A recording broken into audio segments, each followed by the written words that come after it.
Graça e paz, alunos. Vamos à aula 3 da disciplina Teologia Filosófica. E dando continuidade, ao assunto sobre o principal pensador dessa corrente, que é Hermann Doierge, chamado Reformador da Razão. E qual o desafio que ele encontrou para que lutasse, para que ele escrevesse, para que divulgasse essas suas ideias? Tem duas perguntas que a gente pode fazer e que podem permear esse pensamento que ele desenvolveu. Seria possível fazer uma junção, uma discussão entre filosofia e teologia? Seria possível construir uma filosofia cristã na tradição da Reforma? Porque no final o que ele vai defender é exatamente essa filosofia cristã, a criação de uma filosofia cristã baseada na tradição da Reforma, e esse pensamento de Doierge é exatamente essa filosofia cristã que ele diz ser possível existir.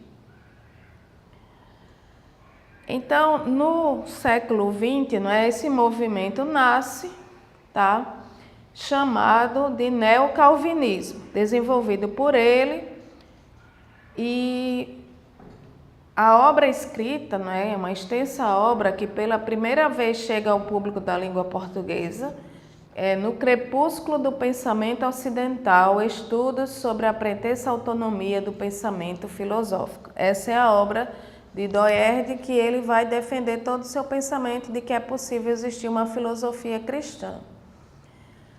O protestantismo, ele produziu boa teologia, ele produziu também boa ciência, ele produziu boa filosofia, Nós tivemos grandes cientistas, filósofos, sociólogos de origem protestante. E um dos cientistas foi Robert Boyle, irlandês, que é considerado um dos fundadores da química e da alquimia, e ele era um protestante. Filósofos modernos também, o protestantismo produziu, como John Locke, George Berkeley e Thomas Reid. Foram protestantes devotos e ao mesmo tempo filósofos. Então houve esse movimento dentro do protestantismo, da filosofia, mas Doierge vai afirmar o seguinte: embora importantes elementos cristãos estejam presentes no pensamento desses e de outros filósofos protestantes, falta-lhes um tratamento distintamente protestante das questões filosóficas. Então, para Doierge, para ele faltava essa interpretação das questões filosóficas a partir de uma interpretação protestante. E ele vai fazer todo o seu trabalho. Primeiramente, ele vai introduzir alguns valores cristãos da universidade. Lembrem que ele foi reitor da Universidade de Amsterdã. Lá ele vai introduzir princípios cristãos. Ele vai reformar a razão, que ele chama de ambicioso projeto. Vai reformar a tradição filosófica e científica do Ocidente a partir de seu coração espiritual e de reencontrar a ligação perdida entre pensamento teórico e religião. Lembrem que o iluminismo ele rompe totalmente com a igreja, tanto o catolicismo como o protestantismo, e ele traz um pensamento totalmente racional, humanista, e Doierge, então, ele vai resgatar o que o iluminismo rompeu definitivamente naquela época, mas ele vai defender que sim, que é possível haver uma ligação entre o pensamento teórico e os princípios religiosos, em especial do protestantismo. Então, o compromisso dele foi de uma vida inteira dedicada a esse projeto. Especialmente, a importância dele é especial não só para a história da igreja, mas também para os protestantes ou evangélicos, como queiram definir. Então, ele vai ser, na verdade, Doerdi, ele vai ser um resgatador de um movimento chamado neocalvinismo holandês, que é um movimento de reforma lá no século XIX, que tem o nome de Abraham Kuyper entre os principais articuladores. E que foi esse movimento? Defendia o quê? A proposta visava reinterpretar o calvinismo, abarcando suas doutrinas chaves com o envolvimento social e cultural que Calvino já almejava. Aí a gente precisa entender o contexto de Genebra, por isso a gente estudou rapidamente sobre a reforma. Calvino chega em Genebra, é convidado por George Farel para ficar, porque Genebra é uma cidade promíscua, cheia de mazelas sociais, prostituição, fome, pessoas vivendo nas ruas, roubos. Então, quando Calvino chega com as ideias calvinistas, os pensamentos calvinistas baseados na Bíblia, logicamente, vai haver uma transformação na sociedade de Genebra, na cidade. A cidade, então, vai passar a ser administrada com princípios cristãos. E aí a cidade de Genebra passa de um lugar de promiscuidade, né, de muitas mazelas sociais, desigualdades sociais também, para uma cidade onde, a partir daquele momento, os valores cristãos vão permear, né, toda aquela sociedade existente ali. E esse movimento, ele teve grande influência no mundo e até hoje suas ideias estão sendo resgatadas. E aí nós vamos, né, ver que temas foram desenvolvidos por esse calvinismo, neocalvinismo, por Abraham Kuyper e outros pensadores. A graça comum, tá? O mundo, ele vive, não é, debaixo da graça de Deus, e existe a graça comum que alcança a todos, senão o mundo estaria bem pior. O mandato cultural, que é a nossa obrigação, lembrando que mandato não é um pedido, é uma ordem dada, né, na Bíblia, tanto no Antigo como no Novo Testamento, de que precisamos fazer diferença onde nós estamos inseridos, no nosso trabalho, na escola, na faculdade, não só na igreja. Não podemos ter somente a postura de cristãos dentro da igreja, mas quando sairmos dela, perante a família, perante os amigos, perante a sociedade, nós temos que promover esse mandato cultural, obedecer, ou seja, levar princípios cristãos aonde quer que nós estivermos inseridos na sociedade. As esferas de soberania, que são esfera cultural, esfera social, esfera política, esfera econômica e por aí vai, esfera religiosa também. Aí a relação natureza versus graça, ou seja, aí entra a questão que nós como cristãos temos que cuidar da natureza, do mundo em que vivemos. Nós estamos nele, nós somos resgatados pela graça de Deus e precisamos então que esses valores a gente possa transmitir também na proteção, no cuidado, nesse mundo que nós vivemos. Não é só cuidar, não é a visão panteísta que Deus está em todas as coisas, nas árvores, nos animais, não é isso.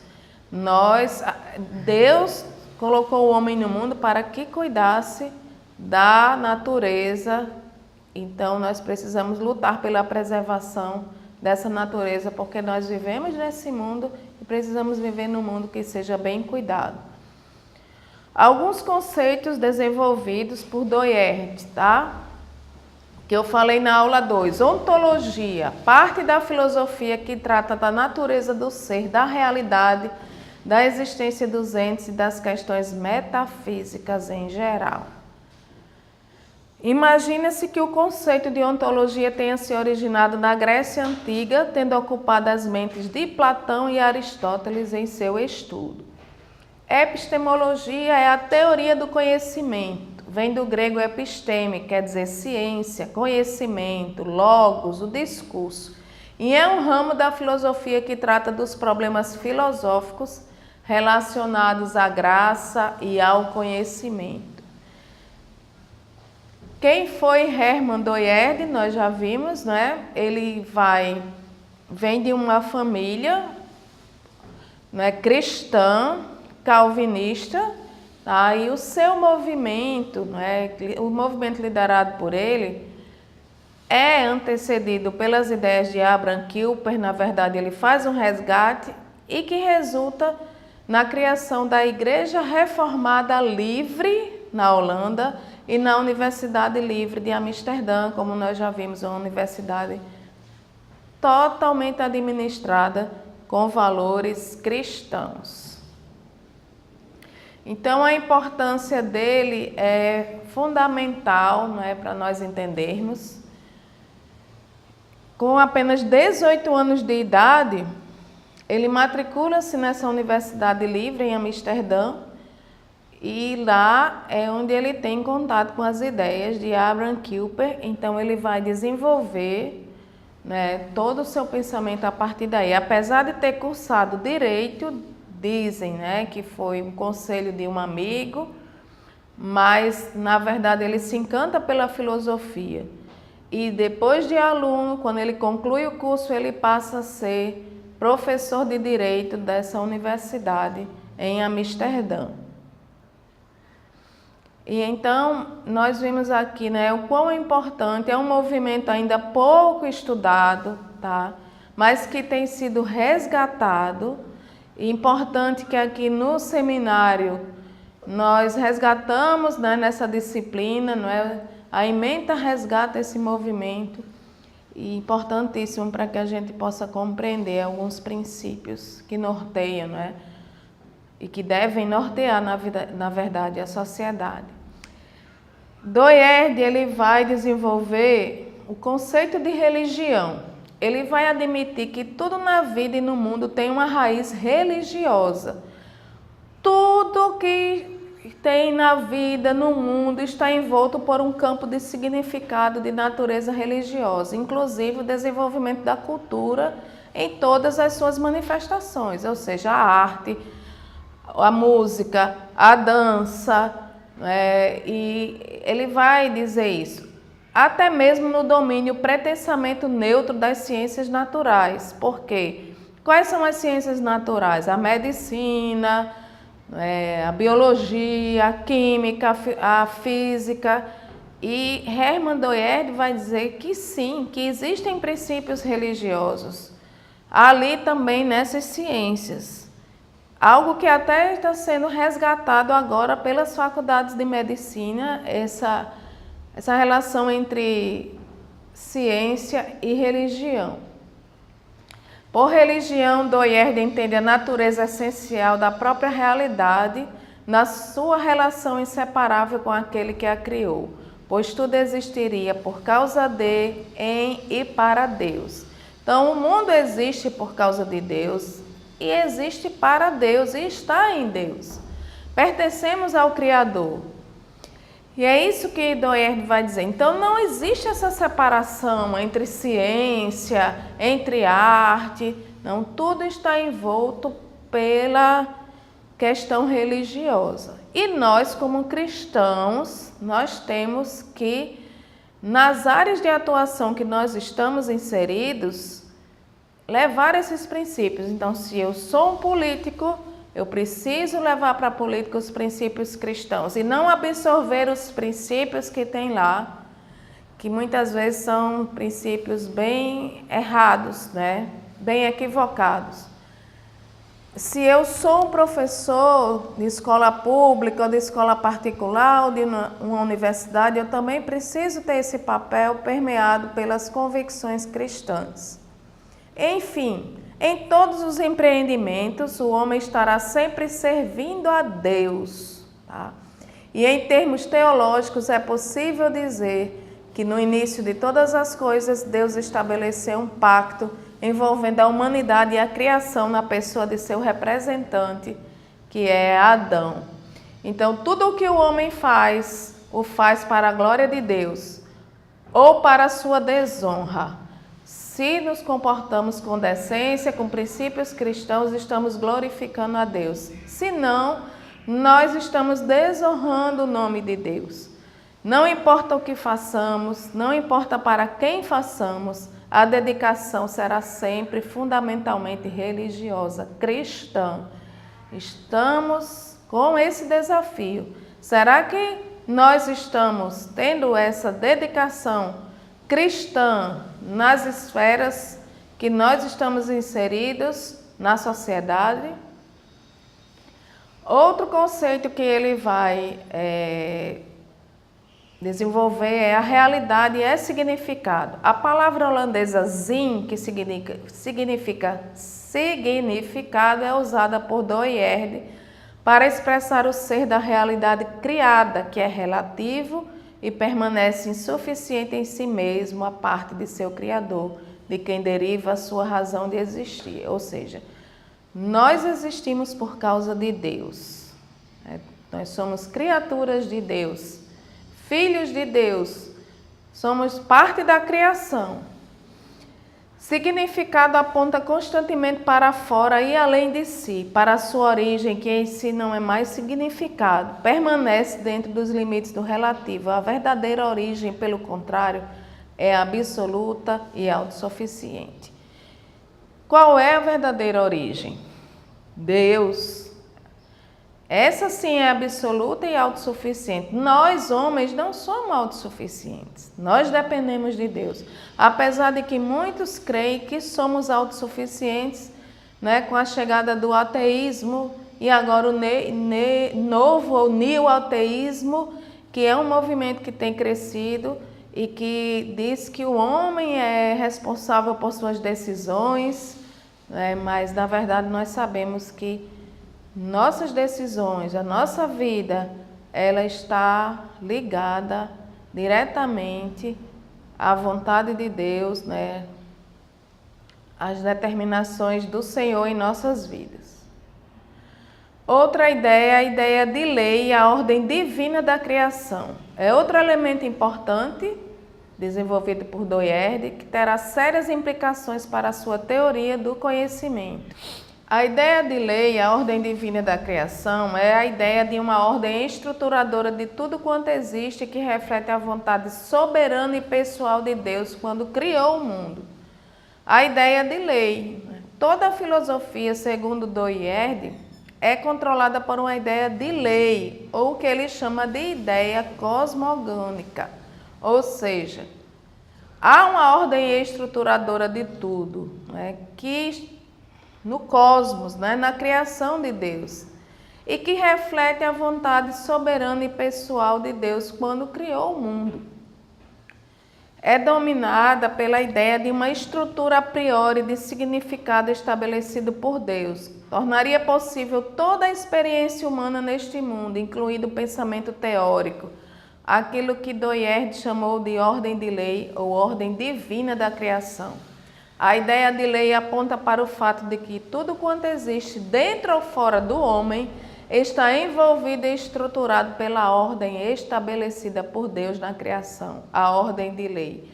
É importante ressaltar essa ideia desenvolvida por Doyerd. A ideia de lei nada mais é que tudo que está dentro, fora do homem, tudo que nós somos, né, está envolvido pela ordem estabelecida por Deus na criação. Deus nos criou, Deus é soberano, tudo que acontece no mundo em que vivemos ou no cosmos mesmo, né, onde nós como moradores, né, residentes do planeta chamado Terra, estamos dentro de um cosmos. Esse cosmos também é criação de Deus, então tudo o que acontece nele, tudo o que acontece conosco também está dentro da soberania de Deus em nossas vidas. Ele está se referindo à ordem estrutural cósmica, estabelecida por Deus no momento da criação. Não há entidades abstratas responsáveis em efetivar as correspondências entre os fenômenos do mundo. Por exemplo, os panteístas, que são panteístas? Pessoas que creem que a natureza por si se governa, pois Deus está nas pessoas, está nas plantas, está nos animais. Então, o que acontece na natureza para os panteístas são a correspondência entre fenômenos. A ciência também vai dizer isso. Houve um maremoto porque houve um terremoto. Ou seja, o vulcão, de uma hora para outra, ele começa a soltar larvas porque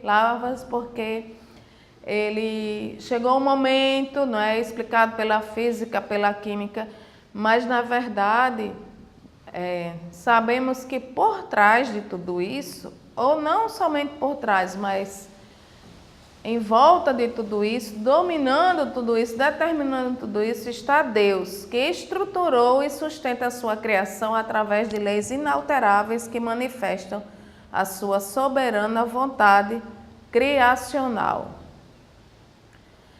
E sobre o tempo cósmico e os aspectos da realidade através dos quais ele se manifesta. O que é o tempo cósmico para Doierdi? Ele envolve e penetra a totalidade da realidade em seus aspectos e estruturas. Todos os aspectos da realidade para Doierdi, bem como as estruturas de individualidade e toda a realidade empírica estão fundados na ordem do tempo cósmico. Quer dizer o quê? Não existe uma distinção entre o tempo e o mundo com tudo o que nele há, pois todas as coisas pertencentes à realidade são coisas temporais, ou seja, o tempo cronológico, que vem do tempo cronos, ele, aqui na sociedade que estamos inseridos, ele rege, as nossas vidas, Nós temos hora para tudo nas nossas vidas, nós temos que ter um horário. Mas o tempo de Deus é diferente, não é o tempo cronos, tá? É um tempo que é regido conforme a vontade de Deus. Por isso que nós não sabemos quando Jesus voltará, quando as coisas irão acontecer. Não é possível prever muitas das profecias que estão na Bíblia, especialmente em Apocalipse, porque o tempo de Deus é bem diferente do nosso tempo. Encerramos a aula 3 e voltaremos com a aula final, que é a aula 4, e que vocês fiquem em paz com o nosso Senhor Jesus Cristo. Amém.